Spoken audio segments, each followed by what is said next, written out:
Começa agora o programa que deixa você bem informado de tudo o que acontece na Justiça Federal da Primeira Região.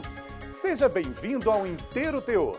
E hoje você vê aqui, TRF1 reafirma entendimento de que não recai cobrança de IPI sobre alimentos preparados para animais, quando vendidos em embalagens com mais de 10 quilos. Tribunal Regional Federal da Primeira Região reconhece o direito de um agente penitenciário temporário a portar arma, mesmo fora do serviço. E ainda, Tribunal entende que não é necessário especificar o tipo de tratamento de saúde nos recibos usados na dedução do imposto de renda. É agora, no Inteiro Teor.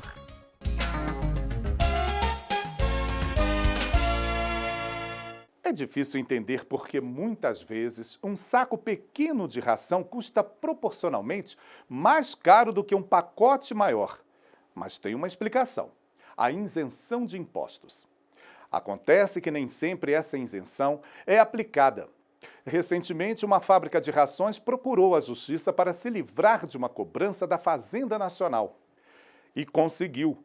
Para o TRF da Primeira Região, já existe o entendimento de que não cabe a cobrança de IPI sobre alimentos para animais quando são vendidos em embalagens maiores do que 10 quilos.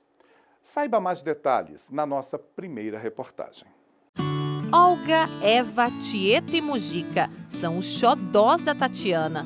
Ela nem consegue imaginar a vida sem eles. É uma alegria, eles enchem a casa de vida, né? Brincam bastante, fazem a nossa vida mais feliz. E para ter tantos cães assim, o amor precisa mesmo ser grande. Esses bichinhos exigem cuidados que podem pesar no bolso. Tem que levar ao veterinário, gastos com remédios e ração. Quando o assunto é a ração desses cãezinhos, também é preciso ficar atento. Quanto melhor for a alimentação, mais eles vivem. O que deixa o consumidor intrigado muitas vezes é que um saco pequeno de ração de 2 quilos, por exemplo, no final das contas, pode sair mais caro que um de 20 quilos. Mas tem uma razão para isso: o Imposto sobre Produto Industrializado, o IPI, que nem sempre é cobrado das empresas para embalagens acima de 10 quilos. E isso pode refletir no preço final na prateleira. Existe uma discussão que não se paga IPI sobre rações acima de 10 quilos. Só que é aí que vem a questão. Tem empresas que já entraram na justiça e ganharam essa discussão e não pagam esse IPI. E tem empresas que entraram na justiça, só que ainda não ganharam. Não houve o trânsito em julgado e elas ainda são cobradas por esse IPI. Então, são 10% de diferença entre uma fábrica que ganhou a ação e outra que não ganhou. Por isso, muitos casos vão parar na Justiça, como o da Basa Brasília Alimentos, que faz parte do grupo FVO. A indústria fabricante de ração para cães e gatos reclamou da cobrança da alíquota de 10% sobre as rações acima de 10 quilos e pediu para ser enquadrada na alíquota de 0%. A classificação é feita de acordo com a qualidade do alimento. Como o imposto não foi pago, o débito da empresa foi parar na dívida ativa. Inconformados, os proprietários procuraram a Justiça para pedir o cancelamento da dívida. A Fazenda Nacional não concordou e recorreu ao Tribunal Regional Federal da Primeira Região. Ao analisar o processo, o relator, desembargador federal Hércules Fajoses, se baseou em entendimento já consolidado do Superior Tribunal de Justiça, de que não incide IPI sobre alimentos preparados para animais, acondicionados em embalagens superiores a 10 quilos. Por isso, negou o pedido da Fazenda Nacional para manter a cobrança. Os decretos posteriores da tabela de IPI, que ampliaram a hipótese de incidência para as rações acondicionadas em embalagens superiores a 10 quilos, não estão em conformidade com o quanto prescreve o artigo 97 e o 150 da Constituição Federal, 97 do CTN e o 150, inciso 1 da Constituição Federal, que tratam da estrita legalidade em matéria tributária. O desembargador esclarece ainda que não basta entrar na Justiça para estar livre do imposto. É preciso comprovar que atende aos critérios estabelecidos em lei. O ingresso no judiciário por si só ele não garante à empresa demandante um resultado positivo na demanda. Por quê? Porque existe a necessidade de comprovação, certo? A lei, o decreto-lei estabelece qual é a hipótese de incidência. Cabe a cada empresa comprovar que ela se enquadra naquela situação prevista na norma. Como menos imposto significa preço mais baixo, bom para o consumidor, que pode garantir a alimentação dos bichinhos gastando menos.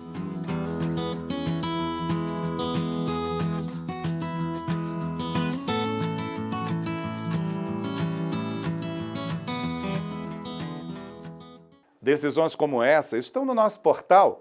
Acesse www.trf1.jus.br. E veja a seguir, TRF da Primeira Região reconhece o direito de um agente penitenciário temporário a portar arma fora do serviço. E veja também, TRF1 entende ser desnecessário especificar o tipo de tratamento de saúde em recibo para dedução do imposto de renda. É já, aqui no Inteiro Teor.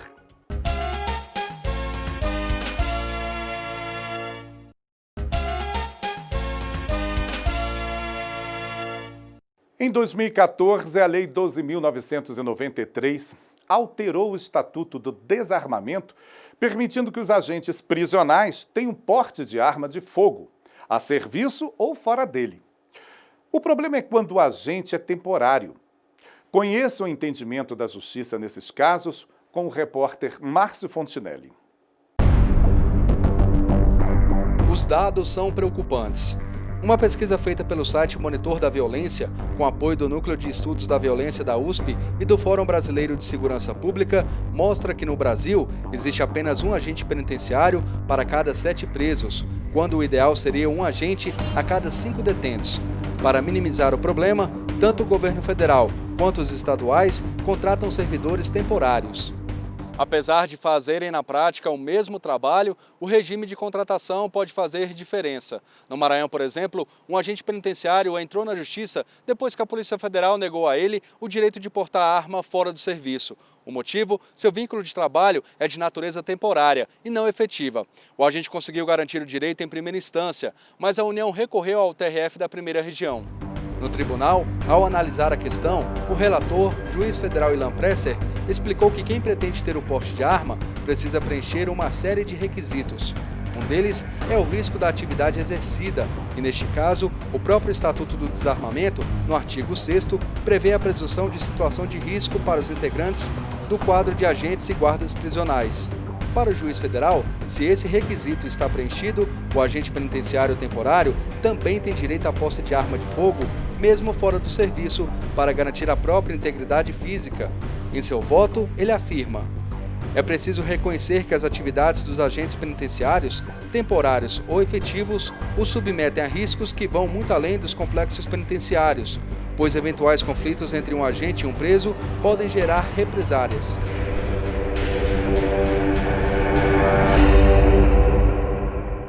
Quem informa despesas médicas na declaração de imposto de renda pode obter descontos no valor a pagar à Receita Federal ou mesmo garantir uma restituição maior. Isso porque despesas médicas podem ser totalmente deduzidas, mas é fundamental guardar comprovantes, notas e recibos por pelo menos 5 anos a partir da data da entrega da declaração. Porque caso a Receita desconfie de alguma irregularidade, poderá pedir a comprovação dos gastos realizados.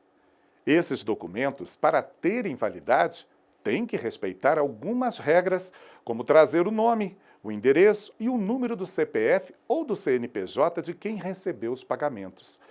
Mas há outras informações que algumas vezes são exigidas, mas não são necessárias. Quem dá mais detalhes é Daniela Garcia. Todo ano, milhões de brasileiros têm um compromisso com a Receita Federal: apresentar a declaração do imposto de renda. É obrigado a declarar quem teve rendimento anual maior que R$ 28.559,70, ou seja, recebeu em média R$ 2.379 por mês, ou se teve rendimentos isentos não tributáveis ou tributados na fonte, como indenizações trabalhistas ou doações em valor superior a R$40 mil. Despesas médicas, com educação, com previdência privada e dependentes, entre outros gastos, são dedutíveis do imposto de renda e, portanto, permitem uma redução do valor total a ser pago à Receita Federal ou o aumento da quantia a ser restituída. Mas é preciso documentar essas despesas. Para isso, é importante guardar os recibos, por exemplo, de atendimentos médicos ou odontológicos, porque a Receita Federal pode exigir a comprovação do pagamento. Em Goiás, um homem apresentou os documentos para atestar os gastos médicos e ainda assim precisou recorrer à justiça para garantir o crédito. Isso porque a Fazenda Nacional alegou que os recibos não comprovavam que as despesas foram efetivadas para tratamento do próprio contribuinte ou dos seus dependentes, nem especificavam qual serviço médico foi oferecido. O advogado do contribuinte explica que no processo foram juntadas todas as provas dos gastos médicos e que, por isso, eles solicitaram a anulação da autuação feita pela Receita Federal. A tese principal levantada no acórdão é que não se pode presumir uma infração à legislação tributária. Se o contribuinte apresentou a documentação, se a documentação atende ao que é exigido pelas normas, então ela deve ser aceita. O caso foi analisado pela 8ª Turma do Tribunal Regional Federal da Primeira Região e os magistrados entenderam ser desnecessária a especificação dos procedimentos realizados. O colegiado ressaltou que os documentos apresentados são suficientes para comprovar as despesas, pois trazem os valores dos tratamentos e os dados do prestador do serviço, como nome, CPF e registro no Conselho Profissional. O advogado Gabriel Moraes dá dicas para facilitar a prestação de contas com o leão. Tenha sempre uma guarda de documentos muito bem elaborada. Crie o hábito de guardar mês a mês a documentação em um arquivo de fácil acesso para sempre que precisar consultar, ter ali em mãos. Tenha também o hábito de conferir a documentação que lhe é prestada. Então, sempre que for tomar algum serviço que é dedutível do imposto de renda, confira se o documento atende aos preceitos legais.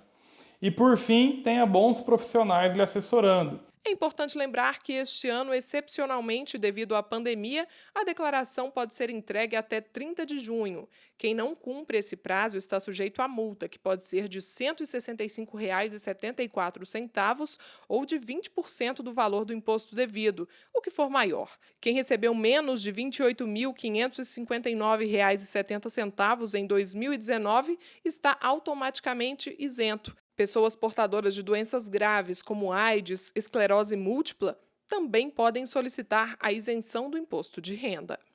Esse foi o Inteiro Teor com notícias sobre a Justiça Federal da Primeira Região. Fique com a gente no nosso portal e também nas redes sociais como Facebook, YouTube e Instagram. Até o nosso próximo programa. Tchau!